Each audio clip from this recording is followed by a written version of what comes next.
Morning বন্ধুরা, আমার শহর বাঁকুড়া চ্যানেলে আপনাদেরকে স্বাগত। আজ আমাদের সুন্দরবনে দ্বিতীয় দিন। আজ দ্বিতীয় দিনে সকালেই আমাদের বোট ছেড়ে দিয়েছে।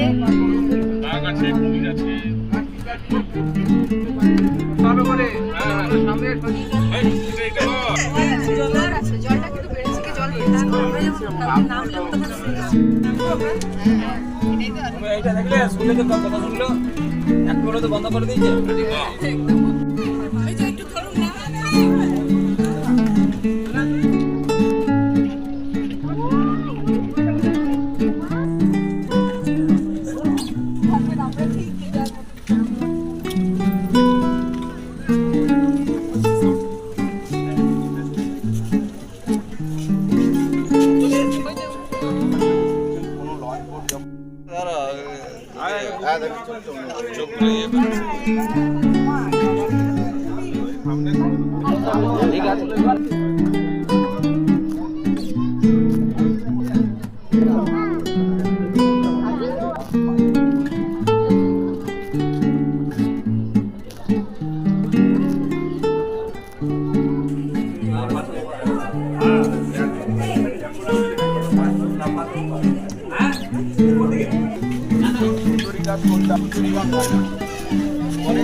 একটা জিনিস আপনাদেরকে বলি, সুন্দরী গাছের গাছটা দেখছেন না, এটা সুন্দরবনের সবথেকে ফেমাস গাছ সুন্দরী গাছ।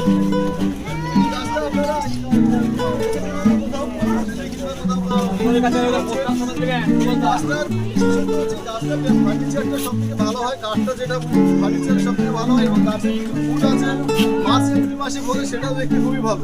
আর আমরা বইয়ে পড়েছি শ্বাসমূল আর টেস্টমূল, এগুলো নিচের দিকে তাকিয়ে দেখেন শ্বাসমূল অনেকগুলো আছে, এগুলো ছোট ছোট হয়ে আছে। কারণ হচ্ছে এখানে সবাই স্টেশনগুলো পা দিয়ে দেখে, অনেকে ছোট ছোট করে দেখে দেখে এরকম ছোট হয়ে আছে। আর চারিদিকে কংক্রিটের এরকম বলে ছোট আছে, তারপরে আমরা যাবো যেখানে সেখানে অনেক শ্বাসমূল দেখে।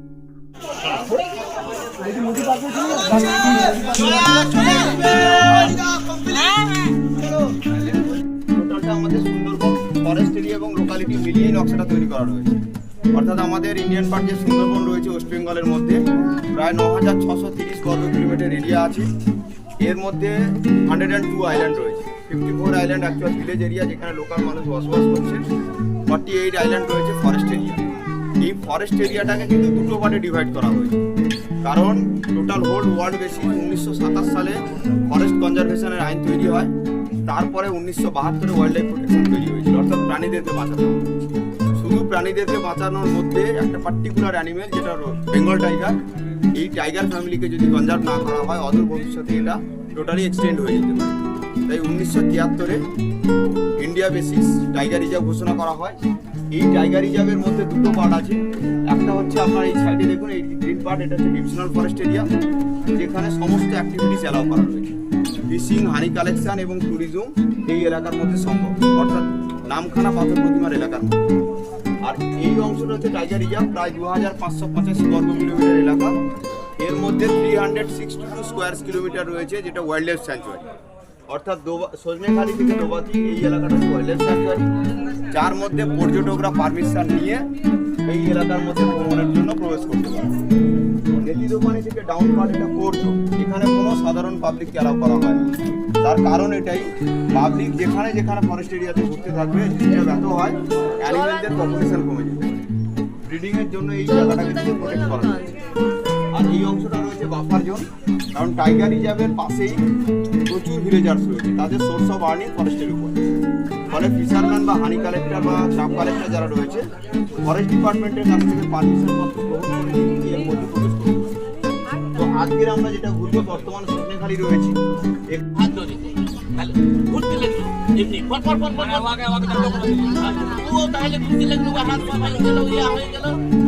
এবারে এত জোরে যে ওইটা এমন একটি জায়গায়, ভালো জায়গায় ধরলো, শিকার তো করে গেছে ভালো জায়গায়। সুন্দরবনে আজ দ্বিতীয় দিনে আমাদের জল খাবার হচ্ছে কাবলি চানা সবজি, ছোলা ভটোরা আর একটা মিষ্টি।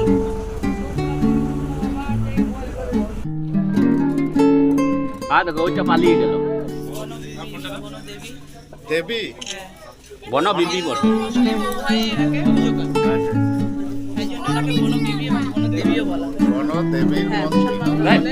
ভুলু বলছে কেন? বন বিবি বৈরসী বৈরসী বনদেবীর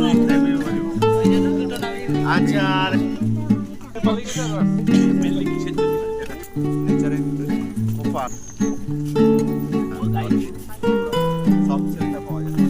তাহলে কিন্তু আর্টিফিশিয়াল। এটা হচ্ছে ওয়াচ টাওয়ার, এটা হচ্ছে মিষ্টি জলের পুকুর। এখানে মাঝে মধ্যে বাঘরা জল খেতে আসে।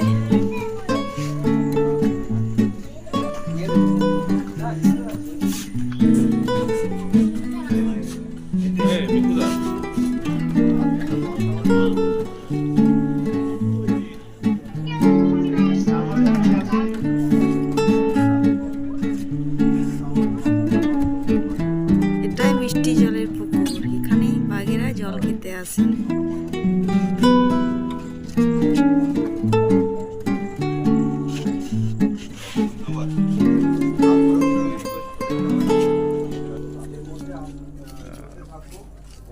আমরা অলরেডি ওয়াচ টাওয়ারে উঠে পড়েছি বাঘ দেখার জন্যে। খুব উৎসাহে আছি আমরা। মিষ্টি জলের পুকুরের দিকে তাকিয়ে আছি। আমাদের গাইড বললেন যে মিষ্টি জল খাওয়ার জন্য অনেক সময় বাঘেরা আসে, সেই সুযোগে আমরা দেখতে পাই বাঘ। তো আমরা সেই বাঘ মামার প্রতীক্ষায় রয়েছি। সুন্দরবন আসা মানে আপনারা জানেন যে আমরা রয়্যাল বেঙ্গল টাইগারের দেখা পাওয়ার জন্যই আমরা আসি, উৎসুক হয়ে থাকি। আমরা আছি দেখার জন্যে, এবং আমরা দেখতে পেলে অবশ্যই আপনাদেরকে আমরা দেখাবো। ওকে, দেখো ওই জন্য বলছি কোথাও হাত হাত দিলে এটা কালনাগিনী। এখানে এসে আমাদের সাপের দেখা মিলল।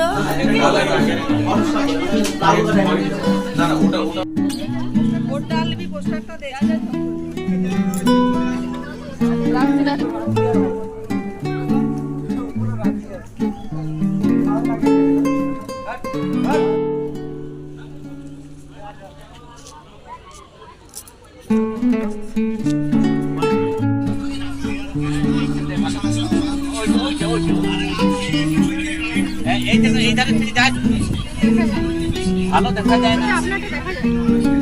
ওইটা দেখা যাচ্ছে এইটা ওইটা সাপ নয়, ওটা ইয়েটা ইলেকট্রিকের তারটা। সাপটা পুরো উঠে যায় এটা। হ্যাঁ ওটাতে হচ্ছে সুন্দরবন তো সুন্দরবনই বটে, তারপরে ঘন জঙ্গল। হ্যাঁ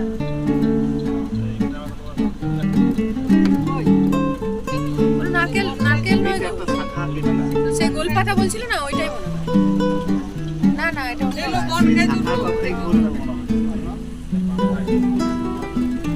এবারে কেউ গল্প কর।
দৃশ্য দেখতে দেখতে আমাদের ভেজ পকোড়া চলে এসেছে।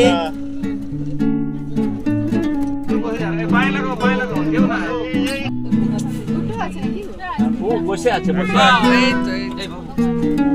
वो आराम से हाई कर बसिया আছে দেখে ডিস্টার্ব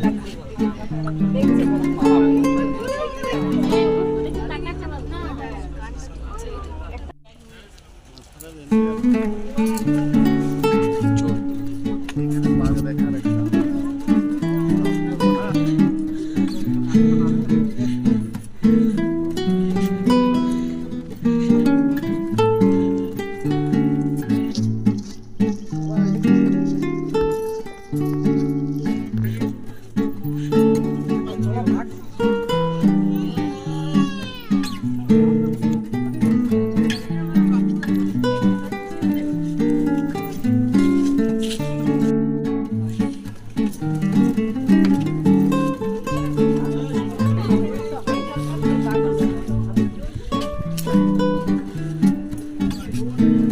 চেপে ওইটাই